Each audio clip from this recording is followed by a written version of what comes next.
제가 미국에서 있었던 지역과 학교는 대다수가 백인으로 이루어진 지역이었어요.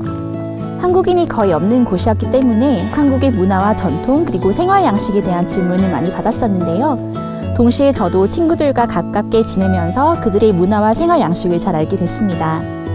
그런데 미 남서부 지역은 그와는 또 많이 다른 분위기인데요. 히스패닉 계열이 주류인 도시도 많고 또 대규모의 네이티브 아메리칸 보존구역이 많이 모여 있습니다.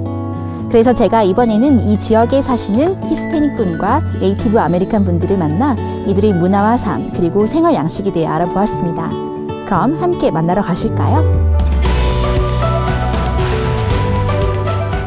자유의 나라 미국. 우리에게 가장 잘 알려지고 친숙한 나라 중 하나이기도 한 미국은 다양성, 열정 그리고 매력을 지닌 50개의 주로 이루어져 있습니다. 저는 한국과 미국에서 자랐고 그 후 전문 통역사로 양국의 언어와 문화를 이어온 전솔지입니다. 이런 다양한 매력을 여러분께도 알려드리기 위해 제 발로 직접 뛰어 미국의 전 지역을 여행하고 다양한 사람들을 만나보았습니다. 그럼 저와 함께 미국으로 여행을 떠나보실까요? 뉴멕시코주에 위치한 갤럽에서부터 여행을 시작했습니다. 갤럽은 애리조나주 경계선 근처 그리고 역사적인 66번 국도에 위치한 작은 마을인데요. 저는 이곳의 원주민인 나바호족에 대해 더 알아보기 위해 이곳을 다녀왔습니다. 나바호족은 유럽인들이 미국에 정착하기 이전부터 이곳에서 살고 농사를 지었던 부족입니다. 현재는 자치국인 나바호 국가에서 살며 박물관, 체험관 그리고 관광지로 자신들의 문화와 세계를 나누고 있습니다. 이곳에서 저는 이 땅을 지키는 데 힘쓰는 목장 주인인 도노반을 만났습니다.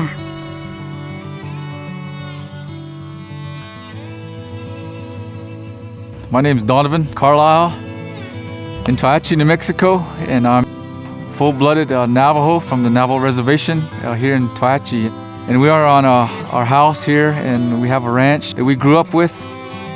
I'm a third-generation rancher, passed on from my grandparents, Dorothy and Robert Bowman. And we basically raised what they call polled Herefords, an English breed.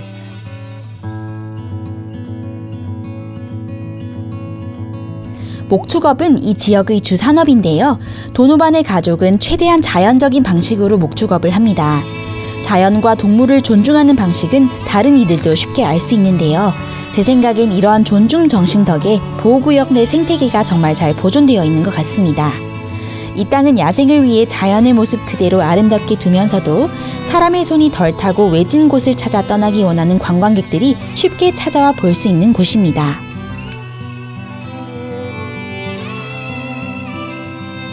The ranch way of life to me is a way of life of living. I don't consider myself a cowboy. I consider myself more of a rancher. A rancher, a guy that's a steward of the land, that learns the animals. Everything I knew and learned, I was taught by my grandfather and my father, from pulling calves to training horses.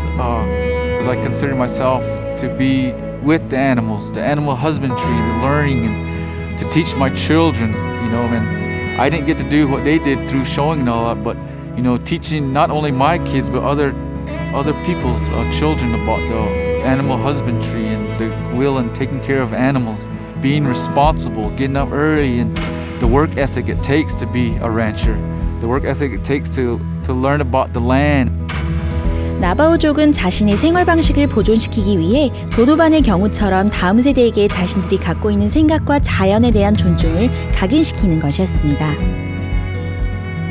We were told never to waste anything that you have. If we ever butchered any sheep or cows, we made use of it, and it's a part of respecting the animal as well. You took that life to feed yourself or feed others, and you don't waste it, and you respect that kill and that sacrifice of whatever life was taken for your nourishment or the nourishment of other people.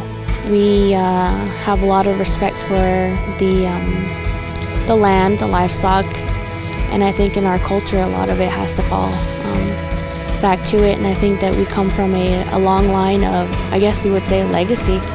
도노반의 자녀들을 보며 저는 보통 같으면 SNS에 푹 빠져있을 나이인데도 얼마나 그렇지 않은지를 보고 깊은 인상을 받았습니다. Nowadays, a lot of people prefer to use motorized, but we were raised around horses. We love horses. We love to just do everything the traditional way on horseback. So, and we'll never, to this day, I think we'll never use a motorized vehicle to herd our cattle. Right now, this is one of our young horses. He's never really been handled much other than just occasional haltering. But now what she's doing is actually what they call lunging around. But she's using the horse. He's using the horse as a pony horse to get this horse to move, and it's more like of a companionship deal. 이 말은 원래는 산에서 살던 야생마였다고 하는데요. 이런 야생마가 길들여지게 훈련받는 건 처음 봤어요. 제가 힘을 주는 다리 방향대로 말이 방향을 트는 걸 보면서 정말 감탄이 나왔습니다. 제가 느끼기에 이 말은 저를 신뢰하진 않아도 도노반의 딸 샤이에는 매우 신뢰하는 것 같았어요. 샤이에는 동물이 나를 신뢰하게 만들려면 내가 먼저 동물을 믿어줘야 한다고 말해줬습니다. 도노반의 가족 안에는 그러한 자연과 동물에 대한 신뢰와 존중이 이미 깊이 뿌리 박혀 있는 것 같았습니다. 그나저나 저는 이 말을 탄 몇 안 되는 사람 중 하나라고 하는데요. 참 살다 보니 야생마였던 말도 타보게 됐네요. I always wanted to, be a part of life, ranch life, horses. And it just kind of became a part of me. Did I had a choice? No, I think I was born into it. And with that, my kids, they had choice, yeah, but they loved the ranch life. The hard ethic, being satisfied that we put food on the table for millions of people around the world. 앨버커키에서 1시간 정도 북쪽으로 올라가 다른 원주민 보존 마을인 헤메스 스프링스를 방문했습니다. 여기엔 등산로, 유적지, 국립공원 등 볼거리가 다양하고 지금까지도 보존되고 있는 풍습과 전통도 많았는데요.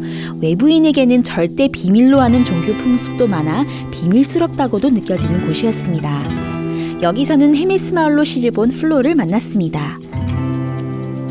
아름다운 수제 도자기가 가득한 플로의 집에 초대받아 갔는데요. 나중에 플로와의 남편이 공동체에서 아주 존경받는 사람이라는 것을 알게 됐습니다. 현재 단 1000명밖에 모르는 부족어 키오와를 구사할 줄 아는 두 분이시더라고요. My name is Florence Yepa, and I am from Jemez Pueblo, Walatowa, here in New Mexico. And we're one of the only pueblos out of the 20 pueblos that speak the language we do, which is Towa.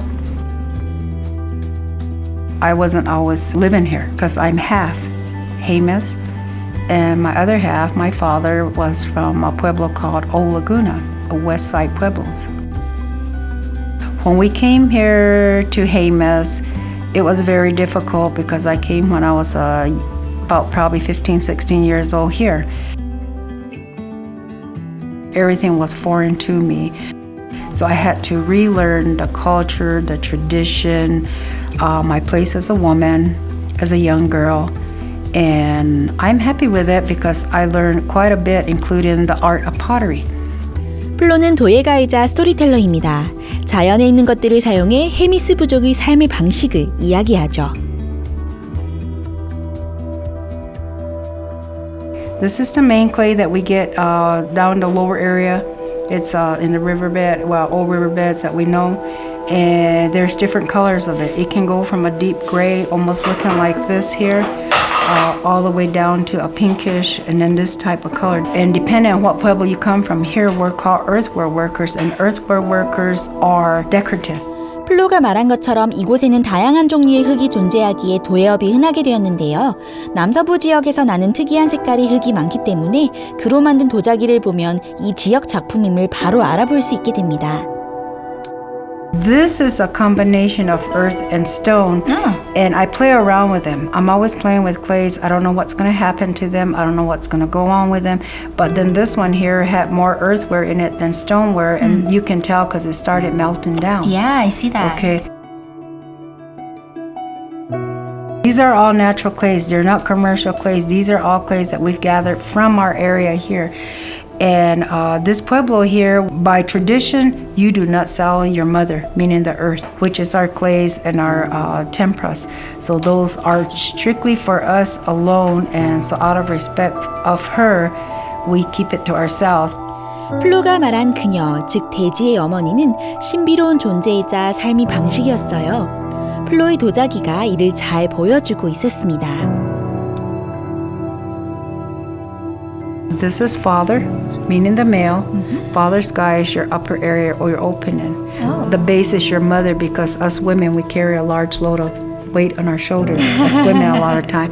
But the man oversees everything, you know, safety, nourishment, all the stuff that man should do. So that's men. And all the circles that go around are eternal life, you know.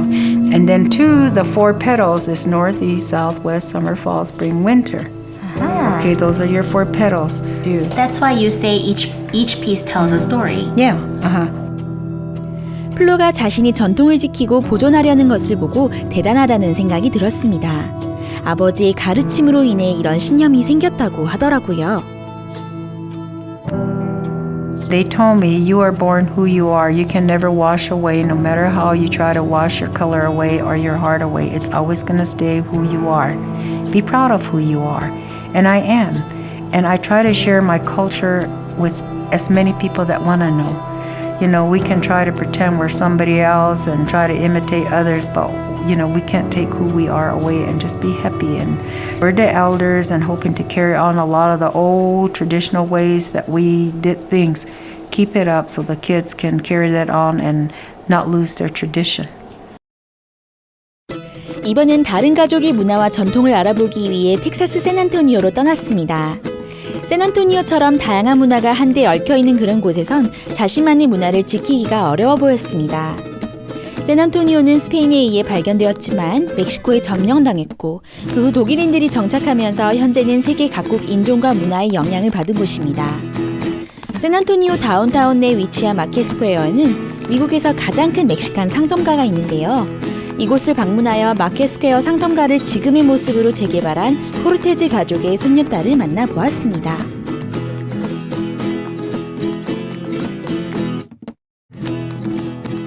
My name is Cariño Cortés. I'm a third-generation family member for La Familia Cortés Restaurants, and I work in the business mostly at our newest restaurant, Viva Villa. I'm a third-generation Mexican-American working in our family-owned businesses, and probably more so than, you know, just your average citizen, my family is very into passing down the culture. And you'll see that in each of our restaurants, just how beautifully they're decorated and the dress and the music and the food. You'll see that we don't just throw out some piñatas and some Tex-Mex food. We really celebrate all the different holidays and traditions and take care of our recipes that are part of our culture. It was always ingrained into us, you know, this isn't just mariachi music, this is why this song has these lyrics, and this isn't just this holiday, it's all about these themes, or tamales aren't just tamales, they are, you know, a cultural tradition, a food tradition that we carry year after year. My family began their story back in the late 1930s. My grandfather came from Guadalajara, Mexico, and he came to the US to live with his aunt and uncle, and he was working for their butcher shop here. And so one day he was delivering meat to one of the little restaurants here in Market Square, and the owner was getting, I guess he was frustrated, and he said, "Do you want to buy this place for $150? And so he said yes, being so entrepreneurial, and he went and he borrowed the money and he opened up Mi Tierra. And so with him and my grandmother and their recipes, it was just one counter and 3 little tables, and now we've grown to seat over 500 people.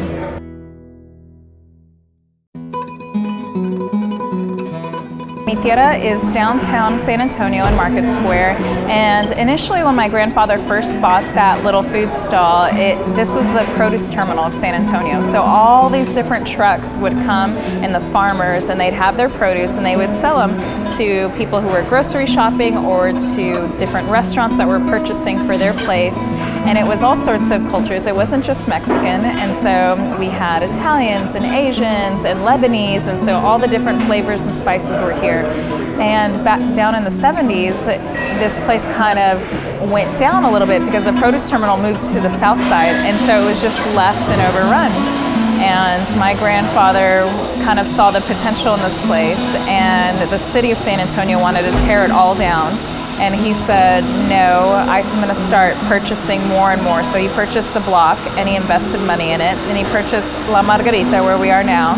And he kept the Mexican traditions alive. So now when you look out into the market square, you see that it's more of like the mercados and festivals in Mexico. And so you see a lot of that Mexican traditions. And now you can see the influence of what he wanted to make it, and it turns into one of these plazas.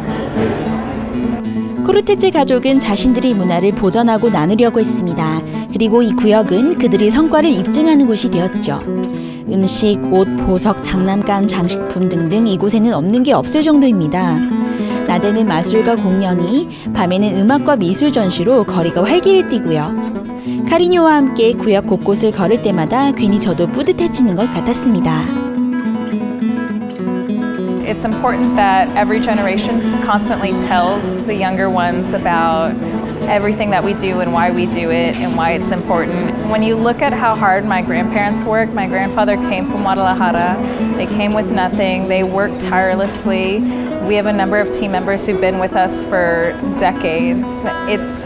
It makes me feel responsible almost to put in that much work to make sure that the ship doesn't sink on our watch. In the US, only 3% of businesses, family-owned businesses, make it to the third generation, and even less than that make it to the fourth generation. So it's a huge weight on our shoulders as third generation family members to get along and to move forward and to think clearly, because it's not just us that it affects our 600 team members and their families.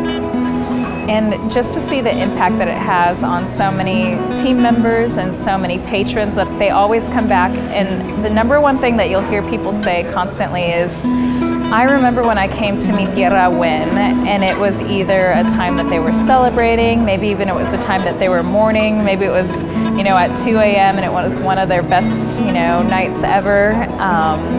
And just knowing that we're creating those memories for people, that's really what makes it all worth it.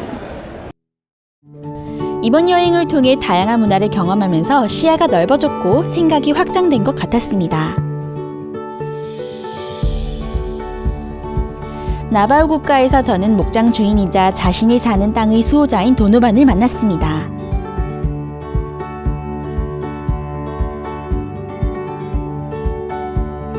고풍스럽고 신비로운 헤미스 스프링스에선 스토리텔러이자 도예가인 플로를 만났습니다. 플로는 도자기로 헤메스 부족 문화에 대한 자부심을 공동체에 일깨워주는 사람이었습니다.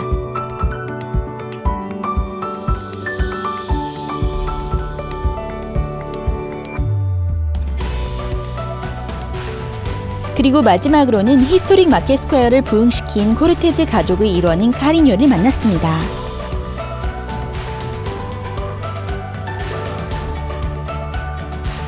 처음 이곳에 왔을 때는 도시의 아름다운 경관과 이곳의 배경을 알고자 하는 목적이 있었지만 이곳에서 사는 사람들의 이야기를 들으면서 생각이 확장되고 눈이 열리는 것을 느낄 수 있었습니다. 눈에 보이는 것이 다가 아니라는 것, 동물을 존중해야 한다는 것, 내가 사는 땅, 언어, 전통과 문화를 보존하고 아끼면서 후대에 전하는 것이 중요하다는 것을 가르쳐 주었습니다. 제가 여기에서 만난 미국인들은 개개인의 문화와 정체성에 대해 자부심을 느꼈고 자신의 부모님이 그랬듯 이 문화를 후세에 전하는 데도 아주 열정적이었습니다. 이런 생각에 공감하실 수 있는 분이 많으리라 생각되네요. 앞으로의 여행에서는 또 어떤 미국의 숨겨진 매력과 사람들의 이야기를 만나볼 수 있을까요? 궁금해지네요. 그럼 다음 여행을 떠나 더 알아볼까요? 가시죠.